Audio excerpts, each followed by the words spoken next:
आयोजित हो रही है और साल में एक बार ये बैठक होती है और इस बार भारत पहली बार इसकी मेज़बानी कर रहा है, इसलिए काफ़ी महत्वपूर्ण ये बैठक है। फिलहाल हम आपको ये दृश्य दिखा रहे हैं। प्रधानमंत्री वहाँ पर एक प्रदर्शनी वहाँ पर लगी हुई है, उसका इस वक्त अवलोकन कर रहे हैं।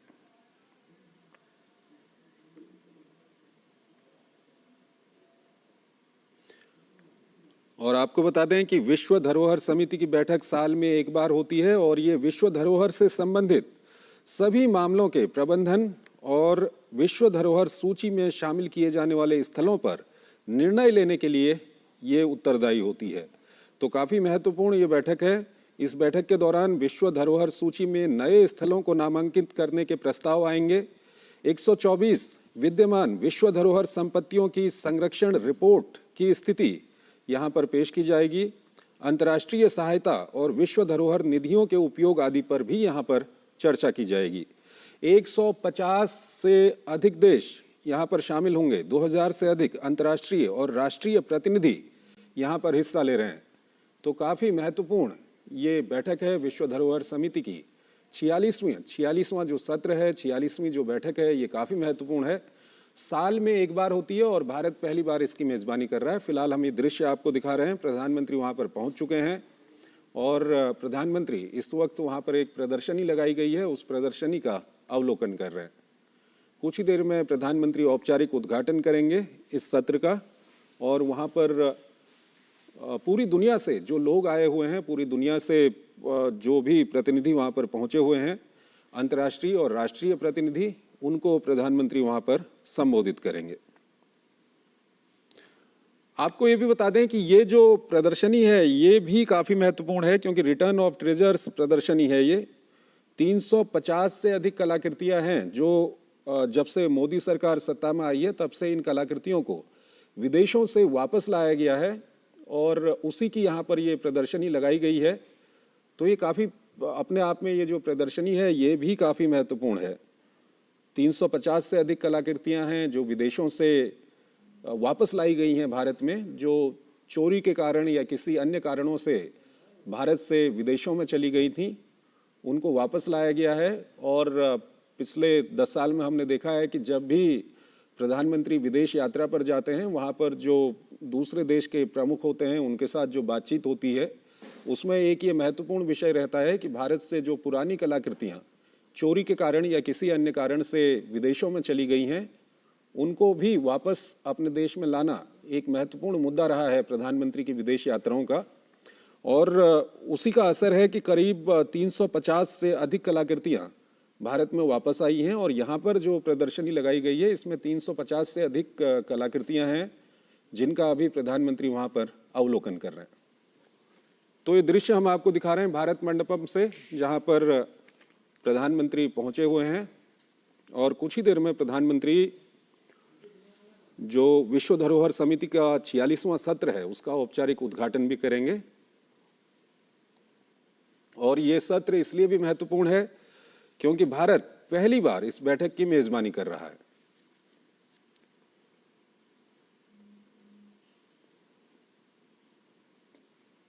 जो विश्व धरोहर होते हैं उसमें नए धरोहरों को शामिल करना और पुरानी जो विश्व धरोहर हैं उनका रखरखाव किस प्रकार से किया जा रहा है और नए कौन से धरोहर हैं जिनको इस सूची में शामिल किया जा सकता है, ये सभी फैसले इस विश्व धरोहर समिति के सत्र में किए जाते हैं। 46वां सत्र है ये, भारत पहली बार इसकी मेज़बानी कर रहा है। प्रधानमंत्री कुछ ही देर में इस सत्र का औपचारिक उद्घाटन करेंगे, लेकिन उससे पहले प्रधानमंत्री भारत मंडपम पहुंच चुके हैं और वहां पर एक प्रदर्शनी का अवलोकन कर रहे हैं। और ये प्रदर्शनी काफ़ी महत्वपूर्ण ये प्रदर्शनी है क्योंकि इस प्रदर्शनी में वो कलाकृतियां भी रखी गई हैं जो विदेशों से वापस लाई गई हैं।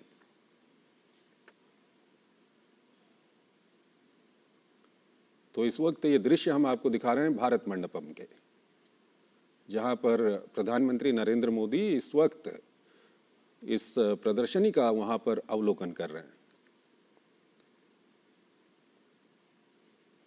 तो विश्व धरोहर समिति का 46वां सत्र आज से शुरू हो रहा है भारत मंडपम में। 21 से 31 जुलाई तक ये सत्र चलेगा और काफ़ी महत्वपूर्ण ये सत्र है पहला तो इसलिए कि भारत पहली बार इसकी मेज़बानी कर रहा है, और दूसरा इसलिए कि ये जो सत्र होता है, साल में एक बार इस तरह का सत्र होता है, और इसी तरह के सत्र में ये फैसला किया जाता है कि किन नई धरोहरों को विश्व धरोहर सूची में शामिल करना है, और जो पहले से सूची में शामिल धरोहर हैं उनका रखरखाव किस प्रकार से किया जा रहा है, उसकी रिपोर्ट भी यहाँ पर प्रस्तुत की जाती है। तो काफ़ी महत्वपूर्ण ये विश्व धरोहर समिति का सत्र है, 46वां सत्र है जिसकी मेजबानी भारत पहली बार कर रहा है। फिलहाल हम आपको ये दृश्य दिखा रहे हैं भारत मंडपम से, जहाँ पर प्रधानमंत्री इस वक्त पहुँच चुके हैं और वो अवलोकन कर रहे हैं। वहाँ पर एक प्रदर्शनी लगाई गई है, उस प्रदर्शनी का वहाँ पर अवलोकन कर रहे हैं। और यूनेस्को की महानिदेशक ऑन्ड्रे अजोले भी इस सत्र में मौजूद हैं।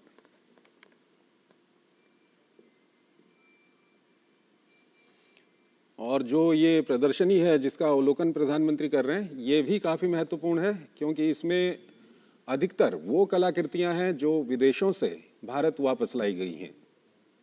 पिछले 10 साल में मोदी सरकार का विशेष ध्यान रहा है भारत से जो चोरी के कारण या किसी अन्य कारण से भारत की कई कलाकृतियां जो विदेशों में चली गई थीं, उनको वापस किस तरह से भारत में लाया जाए, इस पर विशेष ध्यान रहा है मोदी सरकार का। और उसी का नतीजा है कि 350 से अधिक कलाकृतियां विदेशों से भारत वापस लाई जा चुकी हैं, और इसी तरह की कलाकृतियों की यहाँ पर एक प्रदर्शनी लगाई गई है जिसका अवलोकन इस वक्त प्रधानमंत्री कर रहे हैं। विश्व धरोहर समिति का 46वां सत्र है, जिसका उद्घाटन कुछ ही देर में प्रधानमंत्री करेंगे, और करीब 2000 से अधिक राष्ट्रीय और अंतर्राष्ट्रीय प्रतिनिधि यहाँ पर हिस्सा ले रहे हैं। 150 से अधिक देशों के उनको प्रधानमंत्री संबोधित भी करेंगे। फिलहाल ये हम आपको दृश्य दिखा रहे हैं, प्रधानमंत्री वहाँ पर पहुँच चुके हैं, और अपने संबोधन से पहले और इस बैठक के औपचारिक उद्घाटन से पहले वहाँ पर एक प्रदर्शनी लगाई गई है, उसका अवलोकन इस वक्त प्रधानमंत्री वहाँ पर कर रहे हैं।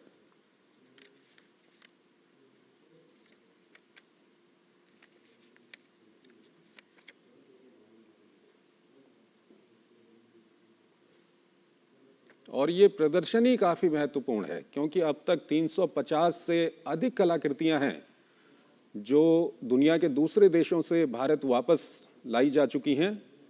चोरी के कारण, स्मगलिंग के कारण या किसी अन्य कारण से ये कलाकृतियां भारत से विदेशों में चली गई थीं, और पिछले 10 साल में मोदी सरकार का विशेष ध्यान रहा है इस तरह की कलाकृतियों को वापस भारत लाने का। और प्रधानमंत्री जब भी विदेश दौरे पर जाते हैं, दूसरे देशों के अपने समकक्षों से मुलाकात करते हैं, तो ये एक महत्वपूर्ण मुद्दा रहता है कि भारत से जो कलाकृतियां चोरी के कारण या दूसरे कारणों से विदेशों में चली गई हैं, उनको वापस भारत लाया जाए। और इसी कोशिश का नतीजा है कि अब तक 350 से अधिक कलाकृतियां भारत वापस आ चुकी हैं, और इसी तरह की कलाकृतियां यहाँ पर लगाई गई हैं प्रदर्शनी में, जिसका अवलोकन इस वक्त प्रधानमंत्री नरेंद्र मोदी कर रहे हैं। फिलहाल हम आपको बता दें कि ये आपको हम दृश्य दिखा रहे हैं भारत मंडपम के, जहाँ पर प्रधानमंत्री इस वक्त पहुँच चुके हैं। कुछ ही देर में वो विश्व धरोहर समिति के 46वें सत्र का औपचारिक उद्घाटन करेंगे, और उद्घाटन से पहले वहाँ पर एक प्रदर्शनी लगाई गई है, उसका प्रधानमंत्री इस वक्त जायजा ले रहे हैं। यूनेस्को की महानिदेशक ऑन्ड्रे अजोले भी इस सत्र के दौरान मौजूद हैं। तो काफ़ी महत्वपूर्ण ये विश्व धरोहर समिति का 46वां सत्र है। भारत पहली बार इस सत्र की मेज़बानी कर रहा है। साल में एक बार इस सत्र का आयोजन किया जाता है दुनिया के विभिन्न देशों में, और भारत पहली बार इसकी मेज़बानी कर रहा है। काफ़ी महत्वपूर्ण ये विश्व धरोहर समिति का सत्र होता है। इसी सत्र में ये फैसला किया जाता है कि कौन सी ऐसी नई धरोहर हैं जिनको विश्व धरोहर सूची में शामिल किया जाए, और जो पहले से विश्व धरोहर सूची में शामिल धरोहर हैं उनका रखरखाव किस तरह से किया जा रहा है, कितना किया जा रहा है, ये सब भी निर्णय जो है इसी सत्र में लिए जाते हैं। तो काफ़ी महत्वपूर्ण ये सत्र है। 21 से 31 जुलाई 2024 तक दिल्ली के भारत मंडपम में इस सत्र का आयोजन किया जा रहा है। प्रधानमंत्री कुछ ही देर में वहाँ पर सत्र का औपचारिक उद्घाटन करेंगे, और वहाँ पर जो राष्ट्रीय और अंतर्राष्ट्रीय प्रतिनिधि वहाँ पर पहुँचे हुए हैं उनको संबोधित भी करेंगे। उससे पहले प्रधानमंत्री मोदी वहाँ पर एक प्रदर्शनी वहाँ पर लगाई गई है, उस प्रदर्शनी का अवलोकन कर रहे हैं।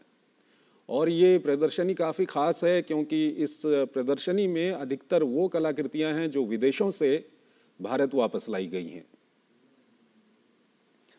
350 से अधिक ऐसी कलाकृतियाँ हैं जो पिछले 10 साल के दौरान विदेशों से भारत वापस लाई गई हैं, और ऐसी ही कलाकृतियों की यहाँ पर प्रदर्शनी लगाई गई है। प्रधानमंत्री अभी इस प्रदर्शनी का अवलोकन कर रहे हैं।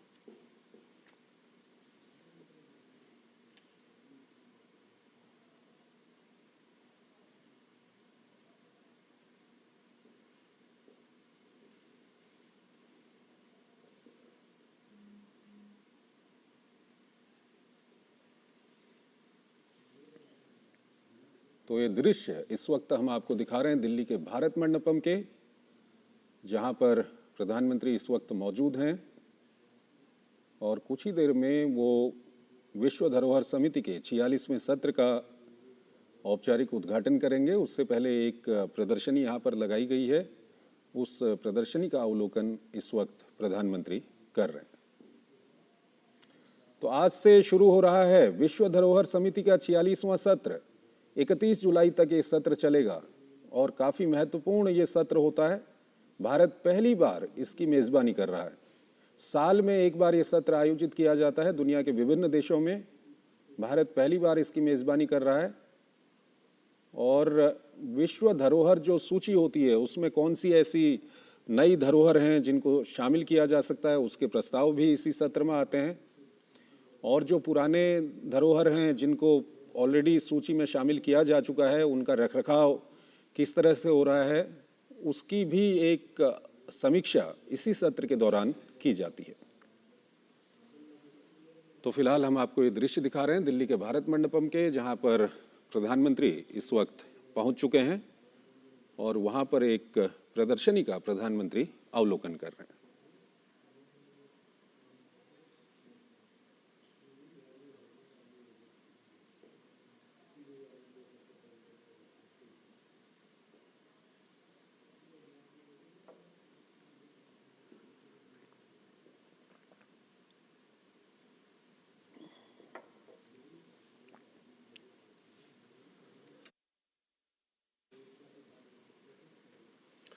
इस वक्त ये दृश्य हम आपको दिखा रहे हैं दिल्ली के भारत मंडपम के, जहाँ पर प्रधानमंत्री मोदी इस वक्त मौजूद हैं। वो विभिन्न कलाकृतियों का यहाँ पर अवलोकन कर रहे हैं। एक कलाकृतियों की प्रदर्शनी यहाँ पर लगाई गई है और ये इसलिए भी महत्वपूर्ण है ये प्रदर्शनी क्योंकि इस प्रदर्शनी में अधिकतर वो कलाकृतियाँ हैं जो पिछले 10 साल में दूसरे देशों से भारत वापस लाई गई हैं। चोरी के कारण, स्मगलिंग के कारण या किसी दूसरे कारणों से जो कलाकृतियाँ भारत से विदेशों में चली गई थीं, उन कलाकृतियों को वापस लाया गया है। उनमें से 350 से अधिक कलाकृतियाँ भारत वापस आ चुकी हैं। तो प्रधानमंत्री इस वक्त इन कलाकृतियों का अवलोकन कर रहे हैं।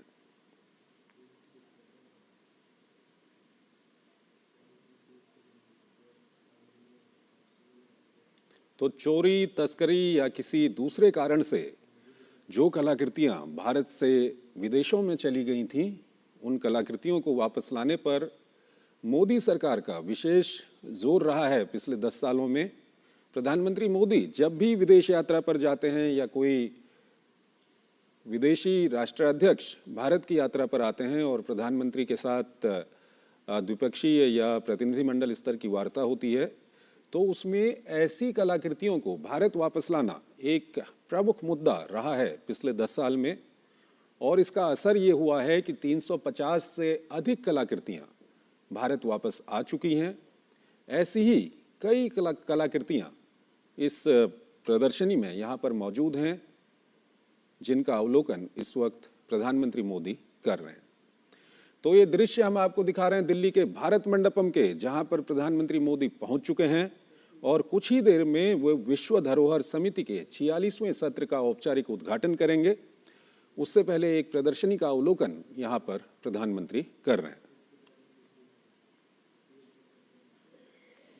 21 से 31 जुलाई तक विश्व धरोहर समिति का 46वां सत्र, इसकी बैठक आयोजित हो रही है भारत में, दिल्ली के भारत मंडपम में, और भारत पहली बार इसकी मेज़बानी कर रहा है। साल में एक बार ये सत्र होता है दुनिया के विभिन्न देशों में, जिसका पहली बार भारत जिसकी मेज़बानी कर रहा है, और काफ़ी महत्वपूर्ण ये सत्र होता है। इस सत्र में ये निर्णय लिया जाता है कि कौन सी ऐसी नई धरोहर हैं विश्व की जिनको विश्व धरोहर सूची में शामिल किया जाना है, और जो पहले से जो धरोहर सूची में शामिल हैं उन धरोहरों का रखरखाव किस तरह से हो रहा है, कहीं कोई कमी है, क्या कुछ करना है, इसको लेकर के यहाँ पर विभिन्न प्रस्ताव भी आते हैं। तो काफ़ी महत्वपूर्ण ये 46वां सत्र है विश्व धरोहर समिति का। फिलहाल हम आपको दृश्य दिखा रहे हैं, प्रधानमंत्री वहाँ पर पहुँच चुके हैं, कुछ ही देर में वो औपचारिक उद्घाटन करेंगे विश्व धरोहर समिति के 46वें सत्र का। उससे पहले प्रधानमंत्री यहाँ पर एक प्रदर्शनी जो लगाई गई है उसका अवलोकन कर रहे हैं। और ये जैसा कि हम आपको बार बार बता रहे हैं कि ये प्रदर्शनी काफ़ी महत्वपूर्ण है, क्योंकि इस प्रदर्शनी में अधिकतर वो कलाकृतियाँ हैं जो पिछले 10 साल में विदेशों से भारत वापस लाई गई हैं। मोदी सरकार का विशेष ध्यान रहा है उन कलाकृतियों को जो चोरी के कारण, तस्करी के कारण या किसी अन्य कारण से विदेशों में चली गई हैं, उनको वापस लाने पर विशेष ध्यान रहा है पिछले 10 सालों में। प्रधानमंत्री जब भी विदेश दौरों पर होते हैं या विदेश के कोई राष्ट्राध्यक्ष भारत के दौरे पर आते हैं तो आपसी बातचीत में ये भी एक बातचीत का मुद्दा रहा है, और इसी का एक असर रहा है कि 350 से अधिक कलाकृतियाँ भारत वापस आ चुकी हैं।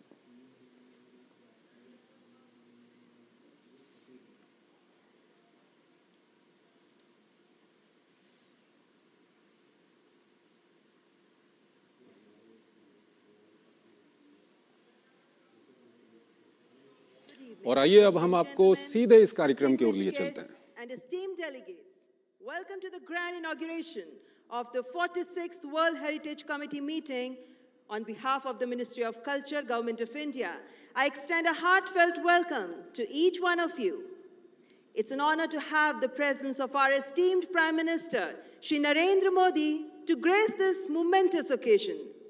I would like to extend a warm welcome to Ms. Audrey Azoulay, Director General UNESCO, and our esteemed guests who grace the days with their presence today. Ladies and gentlemen, let us give a round of applause to our distinguished guests for honoring us with their presence. देवी और सज्जनों, भारत देश के प्रत्येक प्रांत में जीवंत हमारी विविधता हमारी विरासत को ताकत देती है। यूनेस्को की सूची में 42 विश्व धरोहर स्थलों तथा 15 अमूर्त सांस्कृतिक धरोहरों के साथ भारत अपने सभी स्मारकों को संरक्षित करने के लिए असीम प्रयास कर रहा है।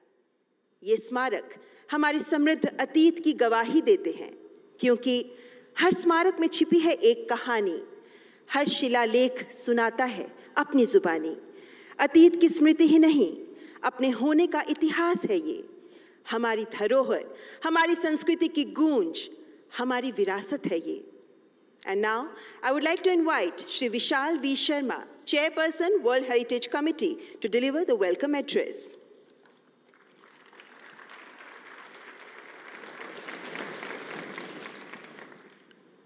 Honorable Prime Minister, Honorable External Affairs Minister, Madam Director General, Honorable Culture Minister, Honorable Ministers, Signatory Member States of the World Heritage Convention, Excellencies, ladies and gentlemen, Namaste and welcome to India.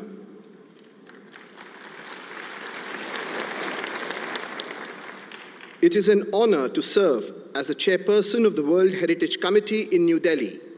I thank Honorable Prime Minister of India, Shri Narendra Modi, for organizing this meeting for the first time in India.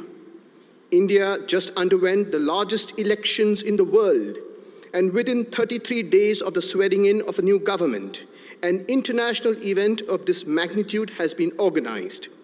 It is testament to India's organizational capability, infrastructural capacities, global leadership, and international collaboration.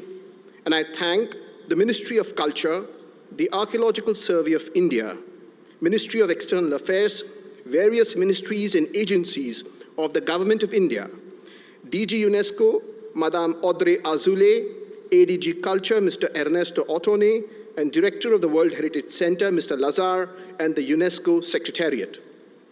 Excellencies, in my role as chairperson, I shall be fair and neutral and do what my culture has taught me, that is, to do one's duty or kartavya without expecting anything in return, and to treat both appreciation and criticism with samabhav or equanimity.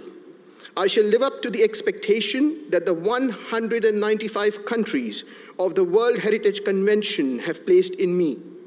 Chairing the World Heritage Committee is not only a great honor, but also a great responsibility, and our path shall be the path of moderation. It shall be the path of negotiation and diplomacy to take everyone along. Excellencies, from the language Sanskrit to Sanskriti or culture, to Sanskar, value system, and from Sanskar to Sanskar Dham, where values are taught. If ever poetry was carved in stones, it is in the beautiful monuments of India. I invite you to experience India's World Heritage sites, and as you take back great memories, upload them on social media, #46com, to make your bond with incredible India. The World Heritage Committee's side events will showcase the latest in laser mapping, virtual reality augmentation, digitizing India's rich heritage. The temples and ancient monuments of India are living heritage. They are the Sanskar Dham, where the ancient Atma or spirit lives alongside modern preservation and conservation technologies. Thank you.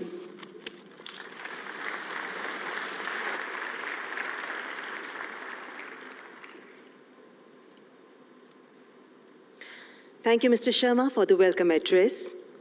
मान्यवर, भारतीय संस्कृति विश्व की सर्वाधिक प्राचीन एवं समृद्ध संस्कृतियों में से एक है, जो आदिकाल से ही अपने परंपरागत अस्तित्व के साथ जीवंत बनी हुई है, जिसे माननीय प्रधानमंत्री जी की दूरगामी रचनात्मक संकल्पना के अनुरूप सहेजने और आगे बढ़ाने में प्रयासरत केंद्रीय संस्कृति एवं पर्यटन मंत्री माननीय श्री गजेंद्र सिंह शेखावत जी को अब मैं संबोधन प्रस्तुत करने के लिए आमंत्रित करती हूँ। केंद्रीय मंत्री श्री गजेंद्र सिंह शेखावत।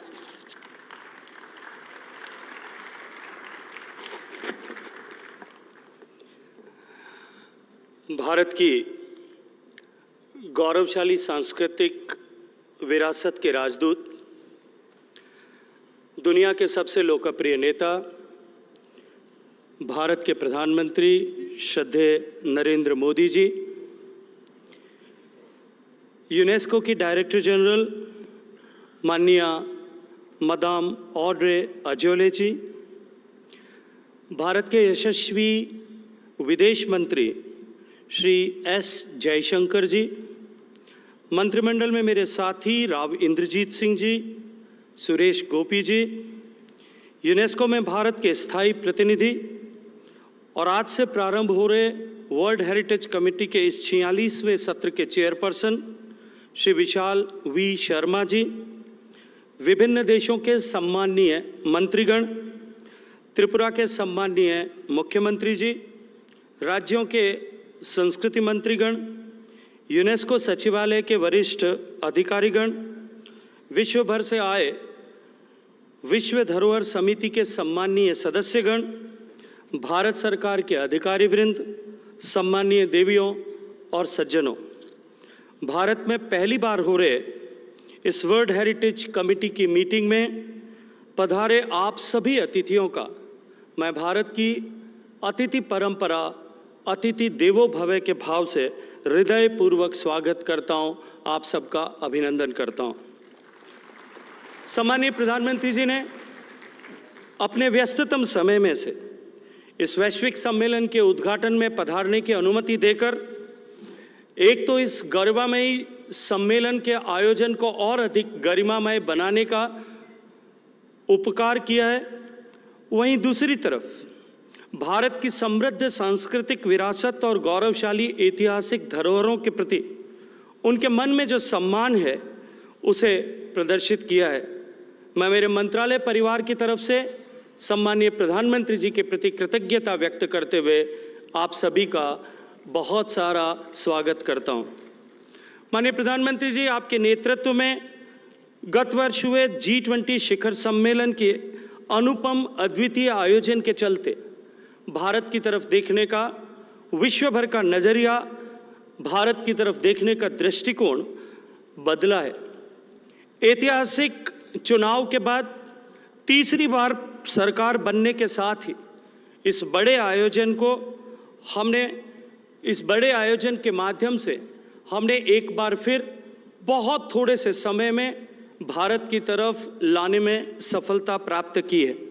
भारत में हो रहा यह आयोजन एक और जहां आधुनिक ज्ञान और विज्ञान में भारत ने जो उन्नत कौशल और सफलताएं प्राप्त की है उनका दर्शन होगा, वहीं साथ ही साथ भारत की समृद्ध सांस्कृतिक विरासत और उसकी विविधता, भारत के गौरवशाली इतिहास से जुड़ी ऐतिहासिक धरोहरों एवं उनके रखरखाव से जुड़े भारत सरकार के गंभीर प्रयासों को भी विश्व पटल पर दर्शाने में असफलता प्राप्त होगी। भारत अपनी टेंजिबल, इंटेंजिबल, कल्चरल, नेचुरल विविधताओं के चलते हुए विश्व भर में एक विशिष्ट स्थान रखता है। भाषा की, खान पान की, रीति रिवाज से लेकर शिल्पकला की विविधताओं के चलते हुए भारत विशिष्ट तो है ही, लेकिन इन विविधताओं को एकता के सूत्र में बांधने वाले विभिन्न सूत्रों के चलते ये एकजुट भी है। विविधताओं का सहज सुंदर सामंजस्य और संस्कृतियों का सुंदर समायोजन भारत को विश्व में और भी अनूठा बनाता है। भारत के 75वें स्वतंत्रता दिवस को संबोधित करते हुए माननीय प्रधानमंत्री जी ने अमृतकाल में भारत के प्रवेश के साथ ही भारत 2047 तक विकसित भारत बनेगा, ये संकल्पना की है। और इस संकल्पना के पीछे जो 5 मूलभूत सिद्धांत जिन्हें पंच प्राण की संज्ञा उन्होंने दी, उसमें प्रमुखता के साथ में उन्होंने अपने विरासत पर गर्व करने को भी समायोजित किया है। यह सरकार के विरासत संरक्षण के प्रति जो जिम्मेदारी का भाव है उसे तो परिलक्षित करता ही है, लेकिन माननीय प्रधानमंत्री जी का ये सोच कि जब तक ऐसा कोई भी काम समाज अपने कंधों पर न उठा ले, वो अपने आप में एक जन आंदोलन न बन जाए, तब तक वो सफल और सतत नहीं हो सकता। माननीय प्रधानमंत्री जी ने पंच प्राण में इसे समाहित कर निश्चित रूप से इसे एक जन आंदोलन बनाने की तरफ प्रस्तावित किया है। भारत ने माननीय प्रधानमंत्री जी के नेतृत्व में वैश्विक प्लेटफॉर्म्स पर अनेक इस तरह की नई पहल कर पूरी दुनिया का भारत के प्रति सम्मान निश्चित ही बढ़ाया है। यूनेस्को के वर्ल्ड हेरिटेज समिति के इस मंच ने मानवता की विरासत से संबंधित विचार विमर्श के लिए दुनिया भर के सम्मानित प्रतिनिधियों, सरकारों एवं विशेषज्ञों को एक साथ मंच पर लाने के साथ साथ इस सांझी विरासत को सहेजने की वैश्विक जिम्मेदारी का भाव सृजित कर विश्व में इतिहास व संस्कृति की इन धरोहरों के माध्यम से कल्चर यूनाइट्स अस, इस भाव को से एकता के सूत्र में बांधने का सार्थक काम किया है। इन बैठकों के माध्यम से जहां एक और हम नए वैश्विक धरोहरों को चिन्हित करेंगे, लेकिन साथ ही साथ इस समृद्ध सांझी विरासत को सहेजने के सामूहिक संकल्प को भी एक बार फिर दोहराएंगे। भारतीय संस्कृति अनेक अनेक सदियों की एक कालजयी यात्रा है, जिसकी पहली अभिव्यक्ति भारत की ज्ञान विज्ञान की परंपराओं का स्रोत हमारे वेद हैं। वैदिक मंत्रोच्चार को भी यूनेस्को द्वारा मानव जाति की अमूर्त सांस्कृतिक विरासत के रूप में मान्यता प्रदान की गई है। राखीगढ़ी, सनौली, लोथल, धोलावीरा, कालीबंगा आदि स्थानों पर हुए एक्सकेवेशन से मिले हमारे सिंधु सारस्वती सभ्यता के अवशेष भारत की इस सुदीर्घ यात्रा के प्रमाण हैं। इन अवशेषों से प्राप्त सिंधु लिपि के डिसाइफरमेंट का प्रयास आज भारत सहित विश्व के अनेक देशों में हो रहा है। माननीय प्रधानमंत्री जी, आपका यह मंत्र विरासत भी और विकास भी, यह केवल एक नारा मात्र नहीं, अपितु इस मंच पर हमारा पथ प्रदर्शक भी है। अगले 10 दिनों में 150 से ज़्यादा देशों से आए हम सभी 3000 से लगभग प्रतिनिधि इसी मंत्र के आधार पर मानवता की सांझी विरासत का संरक्षण करने, हमारी सांझी जिम्मेदारी के निर्वहन हेतु विचार करेंगे। साथियों, आप सबका एक बार फिर स्वागत करते हुए मैं आप सबसे अनुरोध करता हूं कि आपकी इस यात्रा को, जो दुनिया के देश के विभिन्न कोनों से आए हैं, आपकी इस यात्रा को भारत को देखने और जानने के लिए, भारत का भ्रमण करने के लिए भी उपयोग करें, ऐसी व्यवस्था हमने की है। आप सभी से अनुरोध है कि भारत के अनुपम सौंदर्य एवं विरासत का आप अवश्य अनुभव करें। आपको इसकी एक झलक दिखाने के लिए हमने पास ही के हॉल 14 में, जहां भारत की सांस्कृतिक विविधता और भारत के भोजन की विविधताओं को दिखाने और अनुभव कराने का भी प्रयास किया है। राजधानी दिल्ली में स्थित ग्लोबल हेरिटेज साइट्स के साथ साथ में अन्य दर्शनीय स्थलों का भ्रमण आप कर सकें, इसे क्यूरेट करने का हमने प्रयास किया है। यूनेस्को कन्वेंशन के प्रावधानों के तहत माननीय प्रधानमंत्री जी के विशेष प्रयासों से भारत लौटी ऐसी एंटीक्विटीज़ में इसको भी हमने यहाँ प्रदर्शित किया है। इस परिसर में और दिल्ली शहर में पब्लिक आर्ट प्रोजेक्ट के तहत अनेक कलाकृतियों को, जहां देश के विभिन्न कलाकारों ने यहां आकर के अपनी कला का प्रदर्शन जो है उत्कीर्णन किया है, उन सब का भी दर्शन आप करेंगे, ऐसा मैं आप सबसे अनुरोध करता हूं।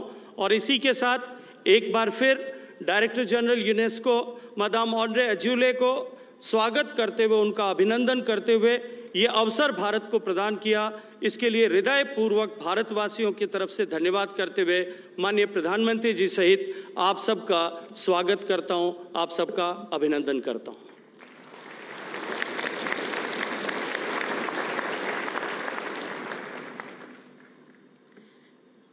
आपका हार्दिक आभार केंद्रीय संस्कृति एवं पर्यटन मंत्री श्री गजेंद्र सिंह शेखावत जी। Ladies and gentlemen, India's incredible culture and heritage are a vibrant tapestry of traditions, spirituality, and diversity. From ancient temples to colorful festivals, cuisine, literature, and spiritual practices, it represents an enduring legacy that is celebrated worldwide, that continues to inspire and captivate the world. Now we present before you a short film on India's rich heritage titled Aham Bharatam, I am India.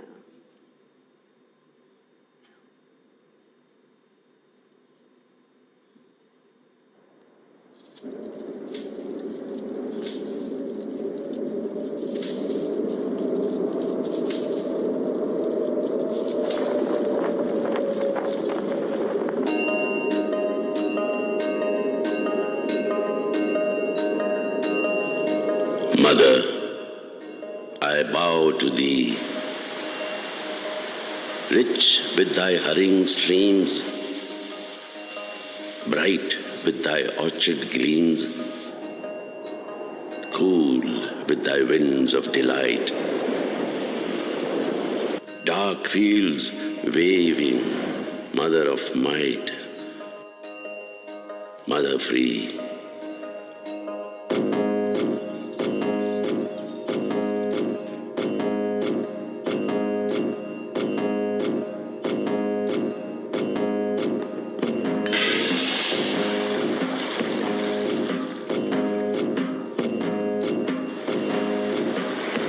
Glory of midnight dreams,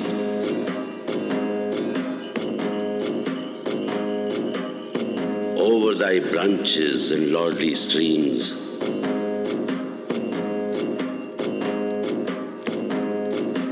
clad in thy blossoming trees, Mother, giver of ease, laughing low and sweet, Mother, I kiss thy feet.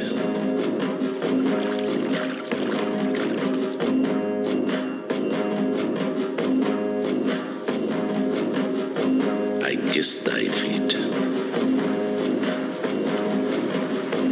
I kiss thy feet.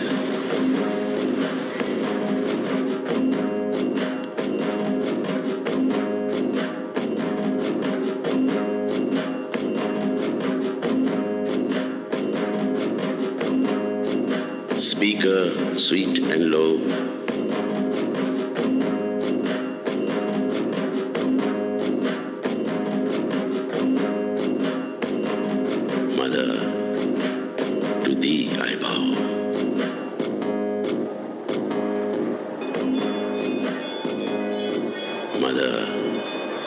to thee I bow.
A salute to the incredible India, a salute to the spirit of eternal Bharat.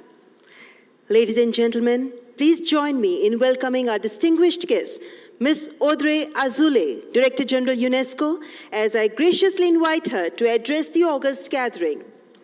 Please welcome Ms. Audrey Azoulay.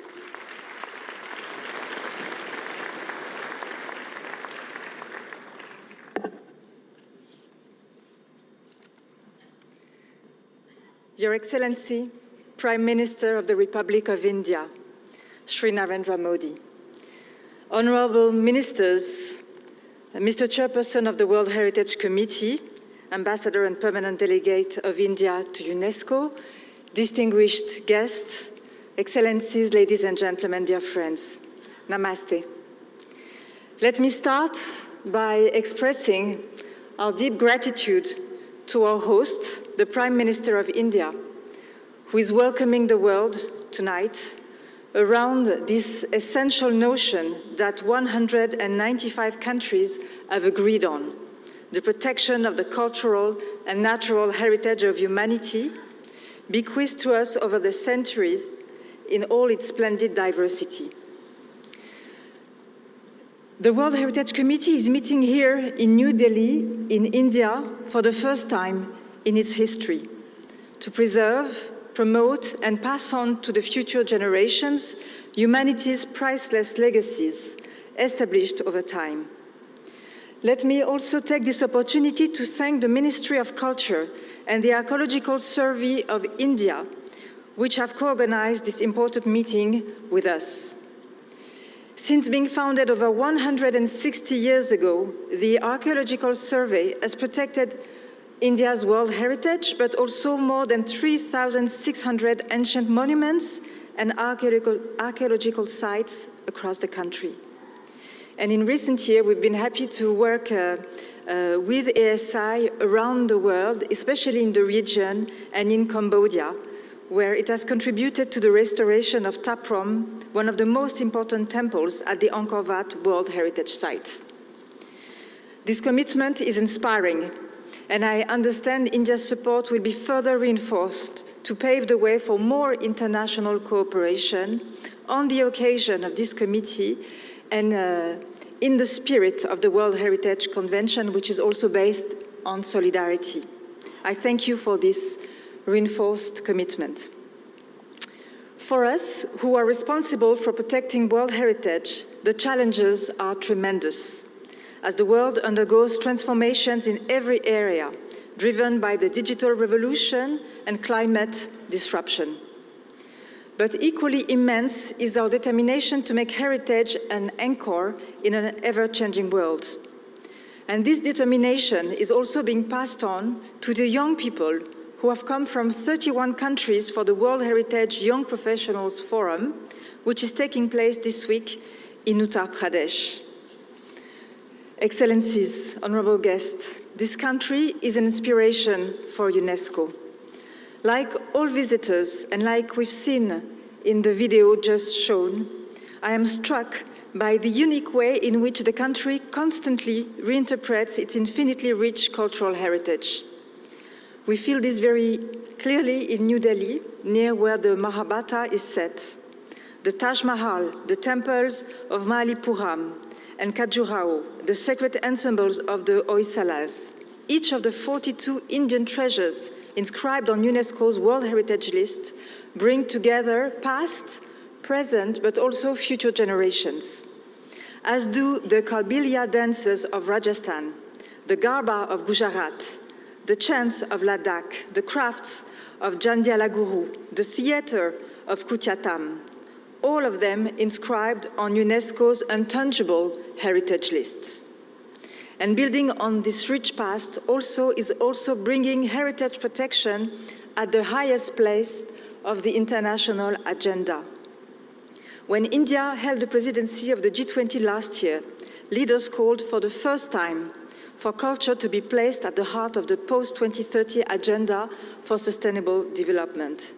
And in this way, India has helped culture gain recognition as a global public good, one that should be included in the Pact for the Future to be adopted by the UN this September. It was under India's presidency and with UNESCO's support that the G20 endorsed the Kashi Culture Pathway, which focuses on the fight against illicit trafficking and the restitution of cultural property. And these topics are the focus of the exhibition that I was pleased to open with the Prime Minister a few minutes ago. I would want to thank you for this. India knows too that the preservation of cultural heritage is inseparable from the protection of natural heritage. We see here, like in many other parts of the world, the devastating impacts of climate disruption on our lives and on heritage. I know that it's also at the heart of the discussion of the Young Professional Forum, and we're eager to listen to their contribution at this committee. Ladies and gentlemen, India's tradition accords great importance to the idea of duty, of dharma. Tomorrow, may we fulfill our dharma for the world's cultural and natural heritage. I thank you for your attention.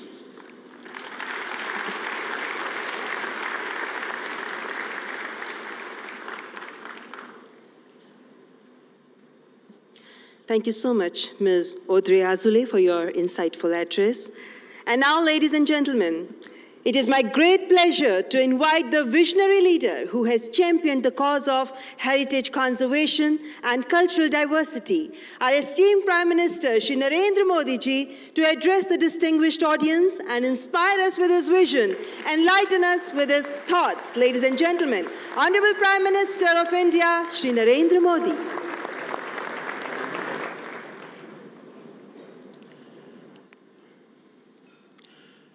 केंद्रीय मंत्रिमंडल के मेरे सहयोगी S Jaishankar जी, गजेंद्र सिंह शेखावत जी, UNESCO की director general Audrey Azoulay जी, मंत्रिमंडल के मेरे अन्य सदस्य राव इंद्रजीत सिंह जी, सुरेश गोपी जी और वर्ल्ड हेरिटेज कमेटी के चेयरमैन विशाल शर्मा जी, अन्य सभी महानुभाव, देवी और सज्जनों, आज भारत गुरु पूर्णिमा का पवित्र पर्व मना रहा है। सबसे पहले मैं आप सभी को और सभी देशवासियों को ज्ञान और अध्यात्म के इस पर्व की बधाई देता हूं।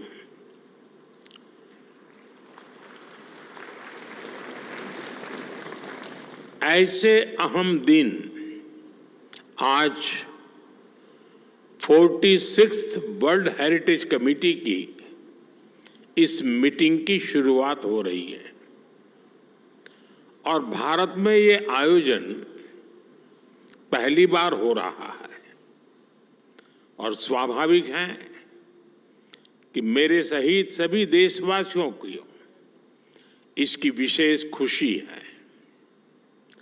मैं इस अवसर पर पूरी दुनिया से आए सभी डिग्निटरीज और अतिथियों का स्वागत करता हूं। खास तौर पर मैं यूनेस्को की डायरेक्टर जनरल ऑड्रे अजौले का भी अभिनंदन करता हूं। मुझे विश्वास है हर ग्लोबल आयोजन की तरह ये इवेंट भी भारत में सफलता के नए कीर्तिमान गढ़ेगा। साथियों, अभी मैं विदेशों से वापस लाई गई प्राचीन धरोहरों की प्रदर्शनी भी देख रहा था। बीते वर्षों में हम भारत की 350 से ज्यादा प्राचीन धरोहरों को वापस लाए हैं। प्राचीन धरोहरों का वापस आना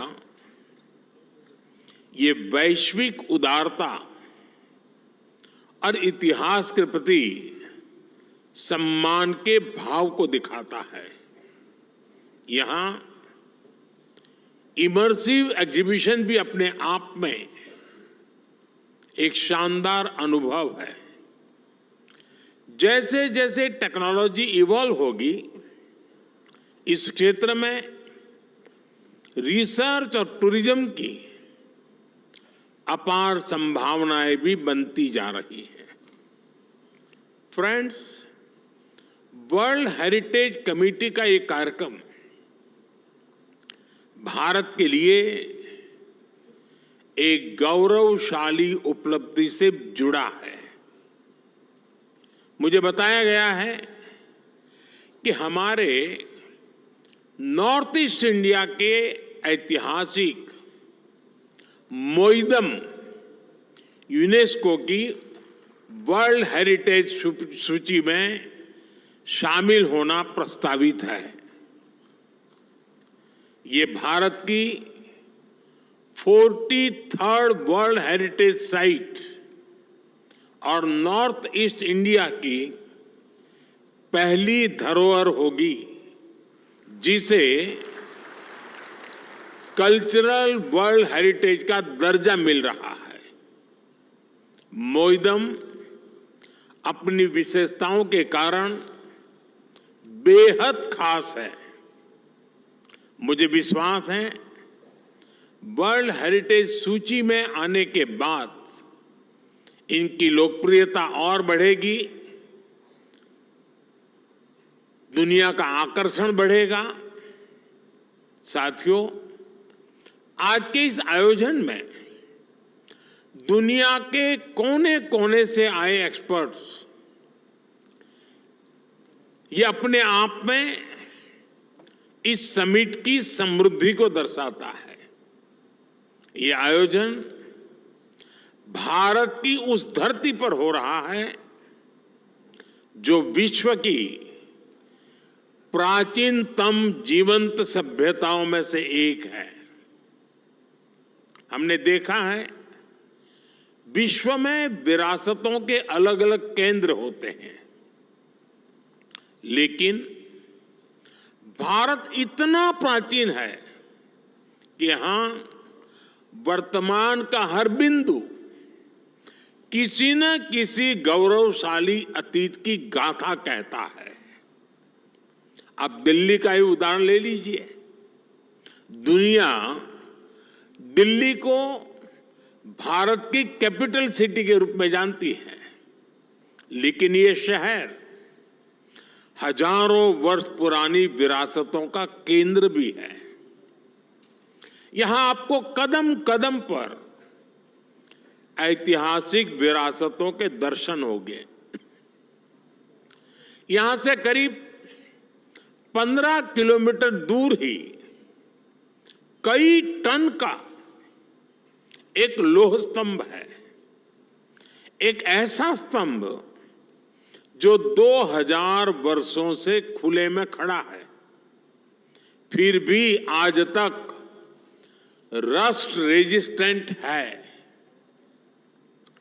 इसे पता चलता है कि उस समय भी भारत की मेटलर्जी कितनी उन्नत थी।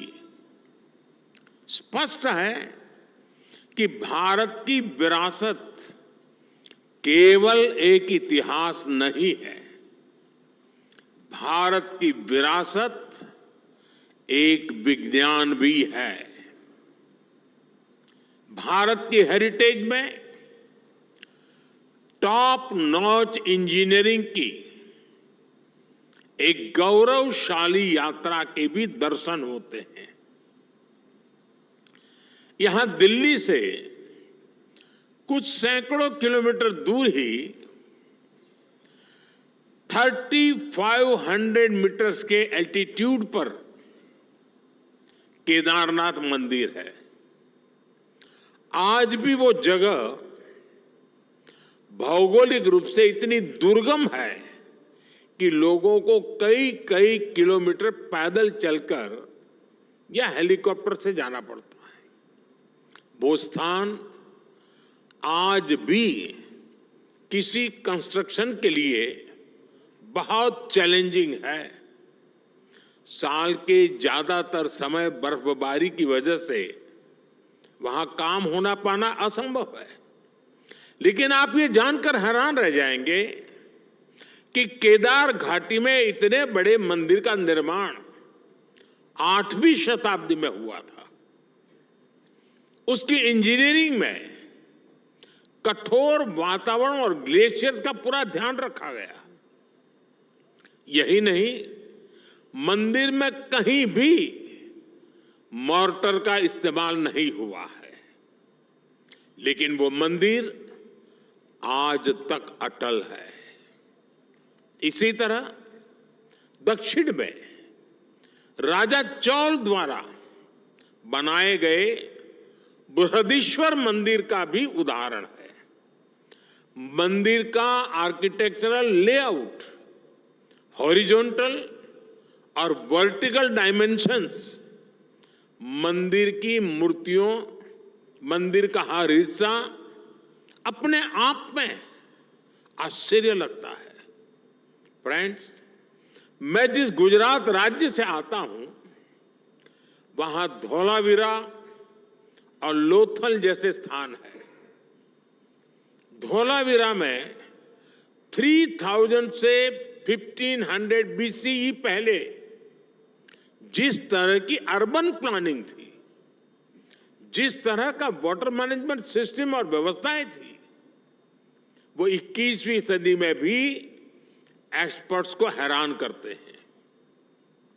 लोथल में भी दुर्ग और लोअर टाउन की प्लानिंग, स्ट्रीट और ड्रेन्स की व्यवस्था, ये उस प्राचीन सभ्यता के आधुनिक स्तर को बताता है। फ्रेंड्स, भारत का इतिहास और भारतीय सभ्यता ये सामान्य इतिहास बोध से कहीं ज्यादा प्राचीन और व्यापक है। इसलिए जैसे जैसे नए तथ्य सामने आ रहे हैं, जैसे जैसे इतिहास का वैज्ञानिक वेरिफिकेशन हो रहा है, हमें अतीत को देखने के नए दृष्टिकोण विकसित करने पड़ रहे हैं। यहां मौजूद वर्ल्ड एक्सपर्ट्स को उत्तर प्रदेश के सिनौली में मिले सबूतों के बारे में जरूर जानना चाहिए। सिनौली की फाइंडिंग्स कॉपर एज की हैं, लेकिन ये इंडस वैली सिविलाइजेशन की जगह वैदिक सिविलाइजेशन से मेल खाती है। 2018 में वहां एक 4000 साल पुराना रथ मिला है, वो हॉर्स ड्रिवन था। ये शोध इन नए तथ्य बताते हैं कि भारत को जानने के लिए अवधारणाओं से मुक्त नई सोच की जरूरत है। मैं आप सभी से आह्वान करता हूं, नए तथ्यों में, उसके आलोक में इतिहास की जो नई समझ विकसित हो रही है, आप उसका हिस्सा बने, उसे आगे बढ़ाएं।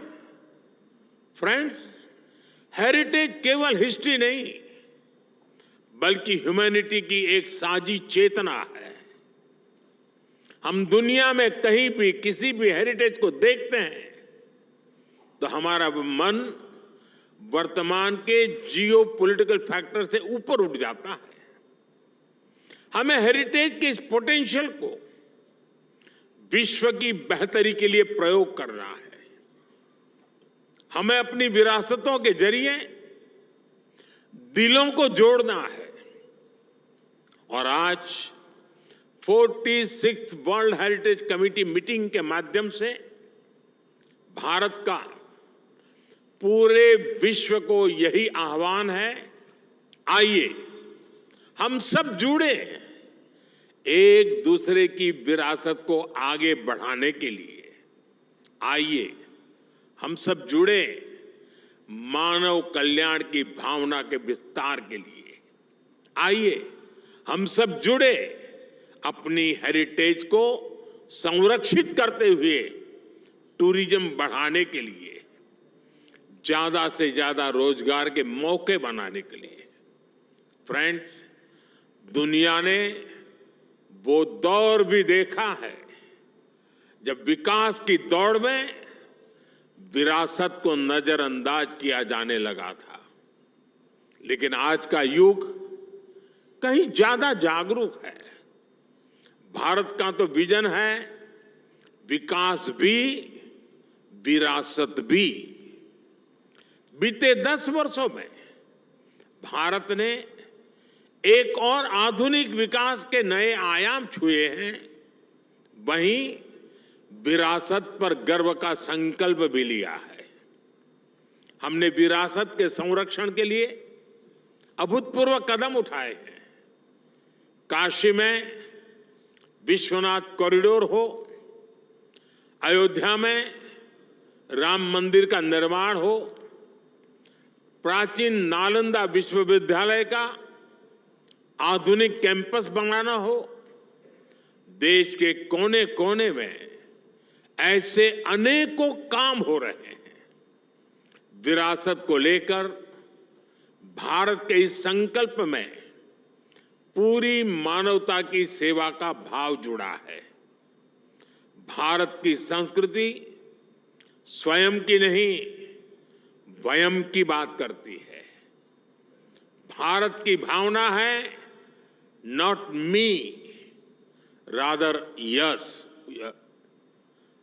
इसी सोच के साथ भारत ने हमेशा विश्व के कल्याण का साथी बनने का प्रयास किया है। आज पूरा विश्व इंटरनेशनल योग दिवस मनाता है। आज आयुर्वेद विज्ञान का लाभ पूरी दुनिया को मिल रहा है। ये योग, ये आयुर्वेद, ये भारत की वैज्ञानिक विरासत है। पिछले साल हमने G20 समिट को भी होस्ट किया था। इस समिट की थीम थी one earth, one family, one future. इसकी प्रेरणा हमें कहां से मिली? इसकी प्रेरणा हमें वसुधैव कुटुंबकम के विचार से मिली। भारत फूड और वाटर क्राइसिस जैसे चैलेंजेस के लिए मिलेट्स को प्रमोट कर रहा है। हमारा विचार है, माता भूमि ही पुत्र अहम पृथ्वी यह, अर्थात ये धरती हमारी मां है, हम उसकी संतान है। इसी विचार को लेकर आज भारत इंटरनेशनल सोलर अलायंस और मिशन लाइफ जैसे समाधान दे रहा है। साथियों, भारत वैश्विक विरासत के इस संरक्षण को भी अपनी जिम्मेदारी मानता है। इसलिए हम भारतीय विरासत के साथ साथ ग्लोबल साउथ के देशों में भी हेरिटेज संरक्षण के लिए सहयोग दे रहे हैं। कंबोडिया के अंकोर वाट, वियतनाम के चाम टेम्पल्स, म्यांमार के बागान में स्तूप, भारत ऐसी कई धरोहरों के संरक्षण में सहयोग दे रहा है। और इसी दिशा में आज मैं एक और अहम घोषणा कर रहा हूं। Bharat UNESCO world heritage centre के लिए $1 मिलियन का कंट्रीब्यूशन करेगा।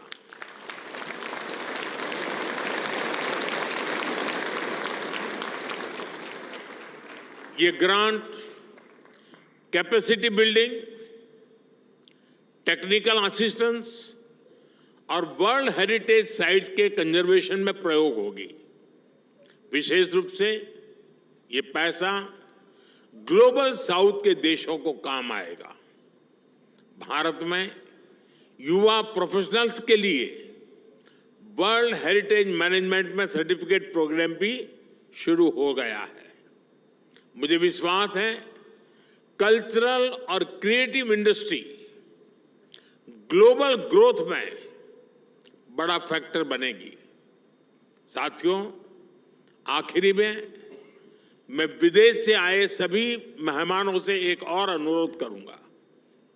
आप भारत को जरूर एक्सप्लोर करें। हमने आपकी सुविधा के लिए आइकॉनिक हेरिटेज साइट के लिए टूर सीरीज भी शुरू की है। मुझे विश्वास है ये अनुभव आपकी इस यात्रा को यादगार बनाएंगे। आप सभी को एक बार फिर वर्ल्ड हेरिटेज कमेटी मीटिंग के लिए अनेक अनेक शुभकामनाएं। बहुत बहुत धन्यवाद। नमस्ते।